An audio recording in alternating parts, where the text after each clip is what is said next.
ছেলের সবকিছুতেই হেয়ালিপনা তাকে বিরক্তি ও বেদনার উচ্চ সীমায় পৌঁছে দিয়েছিল। ছেলের চিন্তায় অস্থির হয়ে আবারও শয্যাশায়ী হয়েছিলেন তিনি। হঠাৎ একদিন খবর পান মারোয়ান গোপন কোনো কাজের সাথে যুক্ত। খবরটা মারোয়ানই দিয়েছিল। ছেলে বিপদে চলে গিয়েছে ভেবে একেবারেই ভেঙে পড়েছিলেন মাহবুব আলম। তবে ঝটকাটা তখন খান যখন শুনেছিলেন মারওয়ান আজাদ এবং ইহা ভুইয়া উভয়ই গোয়েন্দা সংস্থার লোক। এসব পুত্রের গোপনীয় বিষয়, তাই লোক চক্ষুর অন্তরালে রাখতে তিনি কোনো কার্পণ্য করেননি। এমনকি পরিবারের কেউ আজ পর্যন্ত মারওয়ানের কর্মকাণ্ড সম্পর্কে ওয়াকিবহাল নাই। 6 অগ্রহায়ণ 1421। কয়েকদিন ধরে ইহাবের সন্দেহ হচ্ছে তাকে কেউ ফলো করছে। আজ সকালে ইহাবের কাছে একটা পার্সেল এসেছে। গ্রাম থেকে আসার পর আজকে প্রথম পার্সেল এলো। পার্সেলের ভেতর একটা পেন ড্রাইভ ও চিরকুট। ইহাব ভ্রুকুচকে চিরকুট খুলে দেখলো সেখানে লেখা, বন্ধুকে চোখ বন্ধ করে বিশ্বাস করতে নেই। আপনার প্রাণাধীন প্রিয় বন্ধু যে গোপন তথ্য লিক করে সেটা সম্পর্কে খোঁজ খবর রাখেন। একজন গোয়েন্দা বিভাগের লোক হয়ে এমন অবিশ্বস্ত মানুষ দেশের জন্য শুধু ক্ষতি বয়ে আনবে না, এই পেশার জন্য সর্বাধিক ক্ষতির কারণ হয়ে দাঁড়াবে। এইটুকুই লেখা কাগজে ইহাব উক্ত কাগজের কোনো কথাই বিশ্বাস করেনি। পৃথিবী উল্টে গেলেও মারওয়ান সম্পর্কে তার ধারণা এক বিন্দুও পাল্টাবে না। মারওয়ান যদি তার সামনে খুনও করে তবুও সে মারওয়ানকে খুনি সাব্যস্ত করবে না। এর পিছনে যুক্তি না থাকলে মারওয়ান এই কাজ ভুলেও করবে না, তাও ইহাব জানে। তাই নিশ্চিন্তে চিরকুট ছিঁড়ে টুকরো টুকরো করে ফেলে দিল। ইহাব মারওয়ান দুজন দুজনকে এক কথায় অন্ধ বিশ্বাস করে।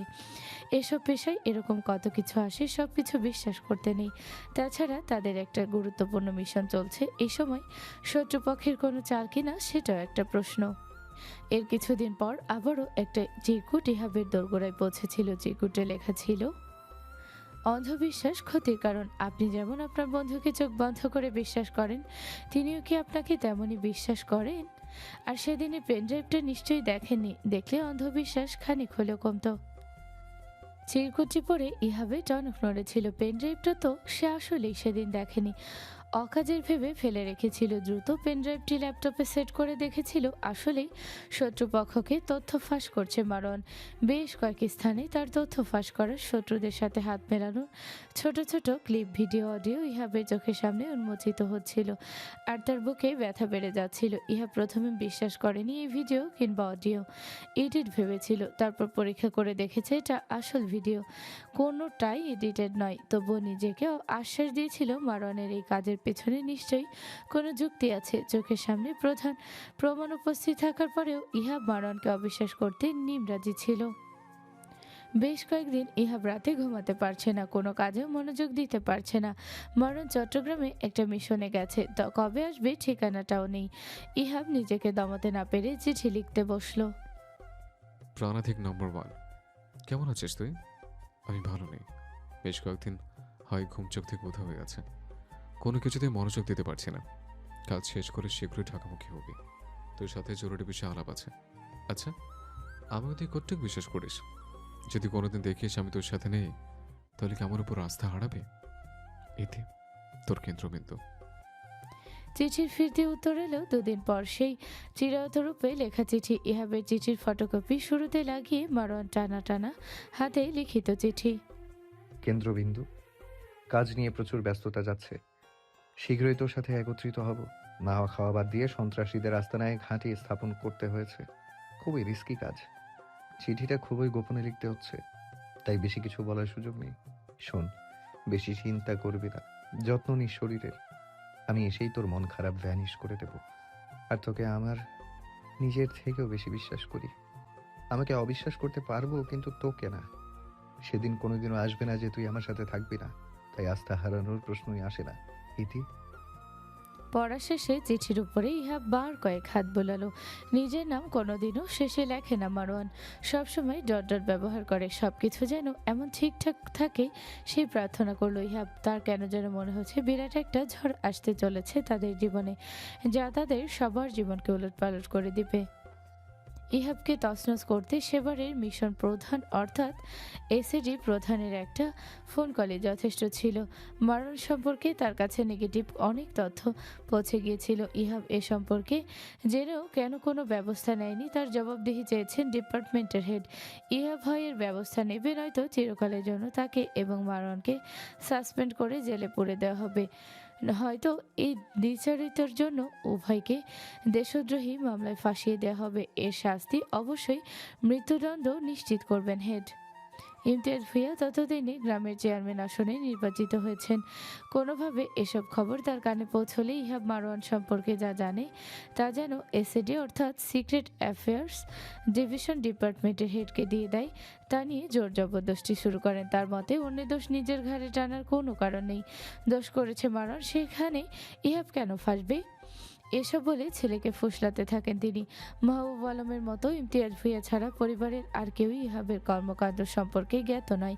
যারা গোয়েন্দা সংস্থার লোক তারা নিজেদের আসল কাজ সম্পর্কে পরিবারে জানাতে পারে না, উপর থেকেই নিষেধ করা থাকে। ইহাবকে এত চাপ দেওয়ার পরেও যখন সে মারওয়ান সম্পর্কে কোনো কথা বলেনি তখনই তাকে রিমান্ডে নেওয়া হয়। 2 দিনের রিমান্ড শেষেও যখন কোনো কাজ হচ্ছিল না তখন এসএডি এর হেড শপথ করালেন, হয় দেশের পক্ষে থাকতে নয়তো দেশদ্রোহীর পক্ষে। ইহাব নিজের পেশায় যুক্ত হবার দিনই ওয়াদা করেছিল মৃত্যুকে গ্রহণ করবে কিন্তু দেশের বিরুদ্ধে কোনো কাজ করবে না। আবার নিজের প্রিয় বন্ধু বিপক্ষে সাক্ষ্য দিতেও তার কলিজা ছিঁড়ে যাবে। সেদিন চিৎকার করে পুরো অফিস কক্ষের সামনে কেঁদেছিল ইহাব। তবে হেড কিংবা অন্যান্য এজেন্ট কারোরই তাতে মন গলেনি। ততদিনে সবাই মারওয়ান আজাদের বিরুদ্ধে চলে গিয়েছিল, প্রস্তুতি নিয়ে ফেলেছিল মিশন শেষ করে এলেই জেলে ঢোকানো হবে তাকে। মারওয়ানকে নিজের মিথ্যা অসুস্থতার কথা জানিয়ে মিশন স্থগিত করে দ্রুত ঢাকায় চলে আসার জন্য ইহাব চিঠি লিখেছিল। দেশ অথবা দেশদ্রোহিতার ভিতরে নিজের দেশকে বেছে নিয়েছে সে। মারওয়ানের আরও বিভিন্ন ক্লিপ ও ঘৃণ তথ্য তার চোখের সামনে যখন জ্বলজ্বল করে ধরা দিচ্ছিল তখন নিজেকে আর বন্ধুত্বেই স্থির রাখতে পারেনি সে।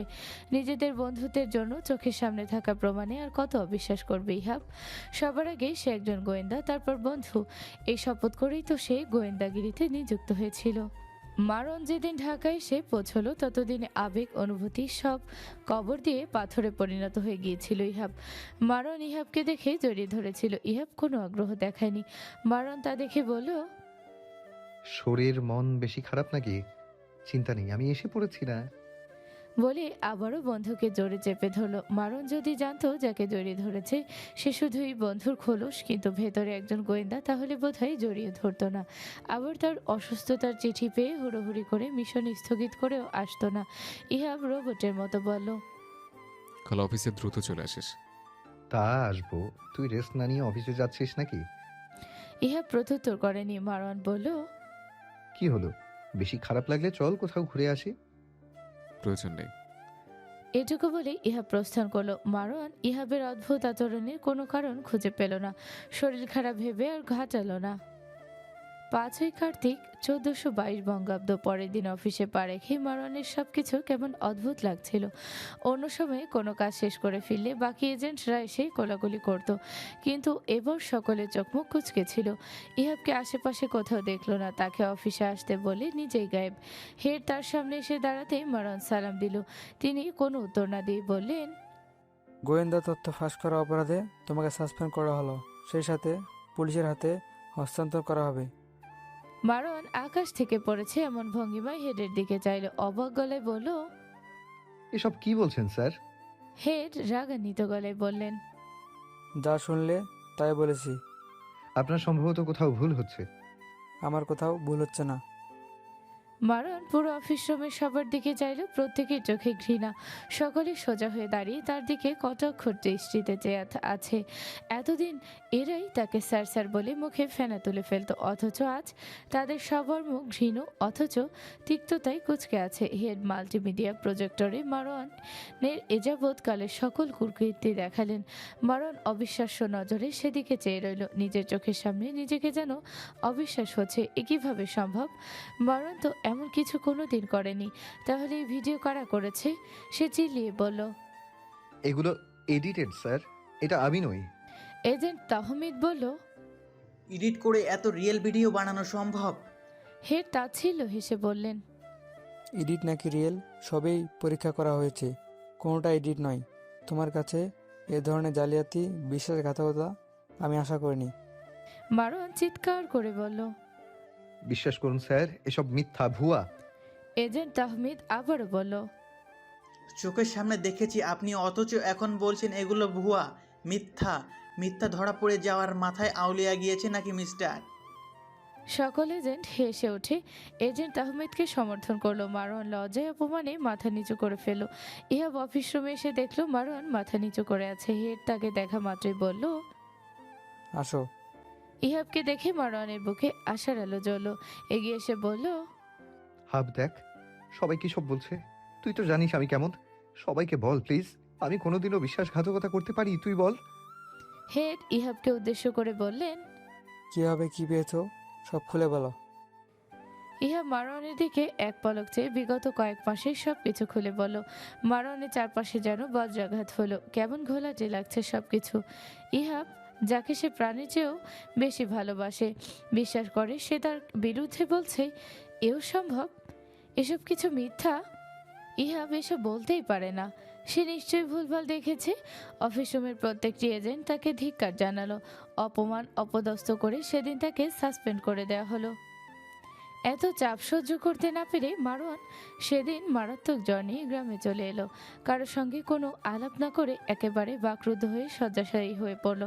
মাহবুব আলম ছেলের শরীরের কন্ডিশন এত খারাপ দেখে ডাক্তার দেখালেন। ডাক্তার দেখে জ্বর ও মানসিক চাপের ওষুধ দিল। 3 দিন পর কিছুটা সুস্থ হলেই মাহবুব আলম কিছু হয়েছে কিনা জিজ্ঞেস করলেন। মারওয়ান ইশারায় জানালো কিছু হয়নি। 2 দিন পর খবর এলো চেয়ারম্যান বাড়িতে ডাক পড়েছে। মারওয়ান যেতে রাজি হলো না। মাহবুব আলম ভাবলেন জরুরি তলব করেছে, একবার শুনে আসা দরকার। তাই অসুস্থ ছেলেকে কোনো রকম বুঝিয়ে নিয়ে এলেন চেয়ারম্যান বাড়ি। চেয়ারম্যান বাড়ির সামনে এসে দেখলেন পুলিশ জিপ গাড়ি দাঁড় করানো। গ্রামের গণ্যমান্য অনেকেই উপস্থিত সেখানে। মারওয়ান ও মাহবুব আলম দেখে ইমতিয়াজ ভুঁইয়া বললেন, এত নিকৃষ্ট একটা কাজ করতে তোমার বিবেকে বাঁধলো না মারওয়ান? তোমাকে তো যথেষ্ট ভালো ছেলে জানতাম। ছি, এই জঘন্য কাজটা তোমার বাঁধেনি? মাহবুব আলম বললেন। এসব আপনি কি বলছেন চেয়ারম্যান সাহেব? ইমতিয়াজ ভুঁইয়া মুখ ঘুরিয়ে বললেন। আপনার ছেলেকে জিজ্ঞেস করুন কি বলছি। মাহবুব আলম মারওয়ানের দিকে জিজ্ঞাসু দৃষ্টিতে চাইল। মারওয়ান প্রত্যুত্তর না করে মাথা নিচু করে দাঁড়ানো। মারওয়ানকে কোনো কথা না বলতে দেখে ইমতিয়াজ ভুঁইয়া উঠে এসে কানে কানে সব ঘটনা খুলে বললেন। মাহবুব আলম বিশ্বাস করলেন না। তারপর ইমতিয়াজ ভুঁইয়া ভিডিও দেখালেই না চাইতেও বিশ্বাস করতে বাধ্য হলেন। চোখের সামনেই ছেলের অধঃপতন কোনো বাবাই সহ্য করতে পারে না। ইমতিয়াজ ভুঁইয়া চেয়ারে বসে গ্রামের সকলের দিকে চেয়ে বললেন, অফিসে টাকা চুরি করার দায়ে মারওয়ানকে পুলিশ গ্রেপ্তার করতে এসেছে। ইমতিয়াজ ভুঁইয়া পুরো গ্রামের সামনে আসল কথাই বলতে চেয়েছিলেন, তবে ইহাবের অনুরোধে মিথ্যা বানোট কথা বলতে হলো।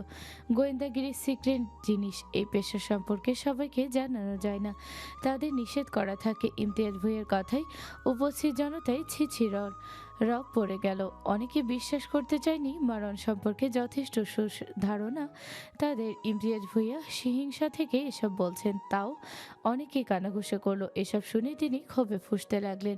নিজেকে সঠিক প্রমাণ করতে ইমতিয়াজ ভুঁইয়া নিজের ছেলেকে ডেকে এনে বললেন, এসব সত্যি কিনা বলো ইহাব। ইহাব মাথা নাড়িয়ে সম্মতি জানালো। যারা বিশ্বাস করেনি তারাও বিশ্বাস করতে বাধ্য হলো, কারণ মারওয়ানের জানে জিগার দোস্ত আর মিথ্যা বলতে পারবে না। মারওয়ান হাসলো কেবল। গ্রামের একজন গণ্যমান্য বৃদ্ধ লোক বললেন, আজ পর্যন্ত যা হয়নি তা এই ছোকরার জন্য হইল। গ্রামে পুলিশ এসেছে কোনোদিন কেউ শুনছেন?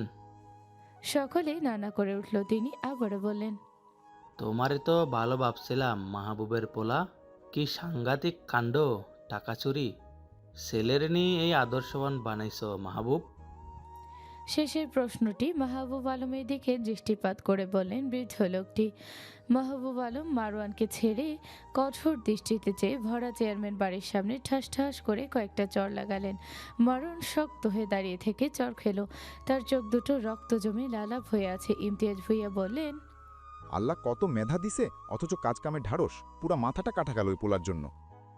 মারওয়ান নিজের রক্তাক্ত চোখ দুটো মেলে ইমতিয়াজ ভুঁইয়ার দিকে চাইল। ইমতিয়াজ ভুঁইয়া বলল, কত বড় বেয়াদব, আবার আমার দিকে চোখ রাঙিয়ে তাকায়। চাপকে পিঠে ছাল তুলে ফেলবো বেয়াদব কোথাকার। সন্ত্রাসী গুন্ডার মতো আচরণ, নিয়ে জানে কে? শেষ কথাটি পুলিশদের উদ্দেশ্যে ছুড়লেন তিনি। পুলিশরা গ্রাম ভর্তি লোকের সামনে টেনে হিসড়ে মারওয়ানকে নিয়ে গেল। এক গ্রাম মানুষের সামনে অপমানিত হয়ে এবং ছেলে নিন্দা ও ধিক্কার শুনে মাহবুব আলম স্ট্রোক করলেন। দুদিন পর ইহাব জেলে মারওয়ানকে দেখতে গেলে মারওয়ান একবারের জন্য তার দিকে তাকালো না। দেয়ালে হেলান দিয়ে এক হাঁটুর উপরে হাত রেখে দৃষ্টি উপরে রেখে পলকহীন চেয়েছিল। ইহাব ওপাশ থেকে বারবার ডাকলেও সেই ডাকে আর সাড়া দেয়নি।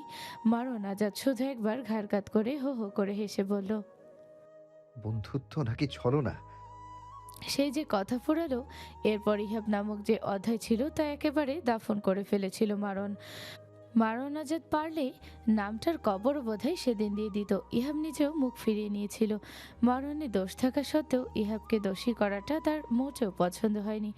মারওয়ানের 10 বছরের জেল হয়েছিল, তবে উড়ো খবর শুনেছিল ইহাবের কারণে সেই জেলের সময়সীমা 3 মাস নির্ধারিত হয়। 3 মাস পর জেল থেকে বেরিয়ে এসেছিল নির্লিপ্ত, উদাসীন, ভবঘুরে ছন্নছাড়া মারওয়ান আজাদ। আগের কোনো বৈশিষ্ট্য তার মধ্যে আর বিদ্যমান ছিল না। সবকিছু ঝেড়ে মুছে পরিষ্কার করে তবে জেল থেকে বেরিয়েছে সে। ঢাকা শহরে জ্যাম চরম অসহ্যকর একটা মুহূর্ত। ঘন্টার পর ঘন্টা একই জায়গায় গাড়িগুলো একটার পর একটা সারিবদ্ধ কিংবা পাশাপাশি যেভাবে মিশে থাকে, এতে যে কোনো সুস্থ মানুষের স্বাস্থ্য ঝুঁকিতে পড়বে। গরমের তীব্রতায় ঘেমে নিয়ে একাকার মারওয়ান, কপাল বেয়ে দরদর করে ঘাম ঝরছে। এই মুহূর্তে তার অবস্থান সিএনজিতে। জ্যামে আটকে বসে আছে তারা। মেজাজের পারদ উচ্চসীমায় পৌঁছেছে তার। মাথাটা ঠান্ডা করতে একটা সিগারেট ধরালো সে। সিএনজি চালক একটু পরপর সামনের গ্লাসে দৃষ্টি দিচ্ছে, জিভ বের করে চাচ্ছে আয়নাটা নিষাদ বরাবর। ব্যাপারটা মারওয়ান সিগারেটে লম্বা টান দিতে দিতে বেশ ভালোভাবে অবলোকন করলো। ঘাড় ঘুরিয়ে পাশে চাইলো। নিষাদ ঘুমন্ত নাহওয়ানকে কোলে নিয়ে তন্দ্রায় আচ্ছন্ন। মারওয়ান নিষাদের হাত চেপে দিল।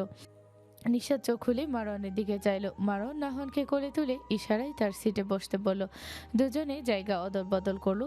সিএনজি চালক নিজের ফোন থেকে দৃষ্টি সরিয়ে যখন আবারও আয়নায় নজর দিল তখন ঝটকা খেলো। আয়নায় মারওয়ানকে মুখে সিগারেট ধরা অবস্থায় তার দিকে কৌতুকপূর্ণ ভঙ্গিতে তাকিয়ে থাকতে দেখে থতমত খেয়ে নিজের ফোনে নজর দিতেই পিছন থেকে মারওয়ান বলল, ভাই কি বিবাহিত? সিএনজি চালক মাথা নাড়িয়ে সম্মতি জানালো। মারওয়ান এবার আয়েশ করে বসে বলল, ও আচ্ছা। এই যে গাড়িগুলো এক জায়গায় স্থির হয়ে আছে এবং এর পশ্চাৎ দেশ হতে যে কালো ধোঁয়া বেরোচ্ছে, এগুলোর থেকে কোন কোন গ্যাস নির্গত হচ্ছে জানেন? প্রশ্নটাই সিএনজি চালক কিছুটা চিন্তিত হলো। নিষাদ মারওয়ানের এমন উদ্ভট আলাপে বিরক্ত হলো। হঠাৎ করে এই লোকের কি হলো? আজগুবি প্রশ্ন করছে, তাও আবার ড্রাইভারকে। অন্যান্য দিন তো মুখ দিয়ে কথাই বের হয় না, আজকে আলগা কথা বলছে কেন কে জানে। হাসপাতালে থেকে এসে কি মাথা আউলিয়ে গেছে। সিএনজি চালক আমতা করে বলল, ভাই শুনছি বিভিন্ন গ্যাস বাইর হয়, তো এই কি গ্যাস ওইটা কইতে পারুম না।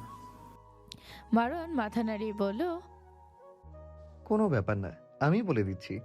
Carbon dioxide, carbon monoxide, nitrogen oxide, sulphur dioxide, hydrocarbon, particulate matter ইত্যাদি ইত্যাদি বিষাক্ত গ্যাস ধোঁয়ার সাথে বের হয়।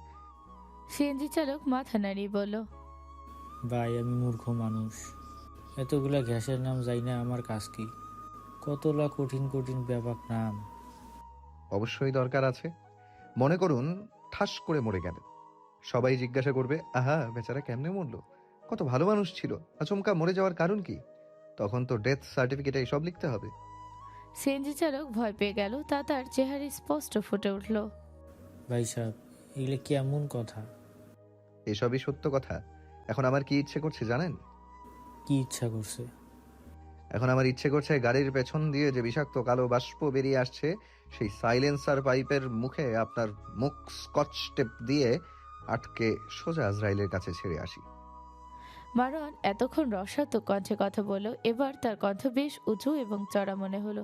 সিএনজি চালক আতকে উঠে বলল, এইসব কেমন কথা কন ভাই সাহেব? একটা মানুষের মৃত্যু চাউন কিন্তু ইসলামের জায়েজ নাই। ওরে বাপরে, দেখি মাওলানা সুফি দরবেশ ওর ফেপির সাহেব, নজর এদিক ওদিক দেওয়ার সময় ইসলাম কই থাকে?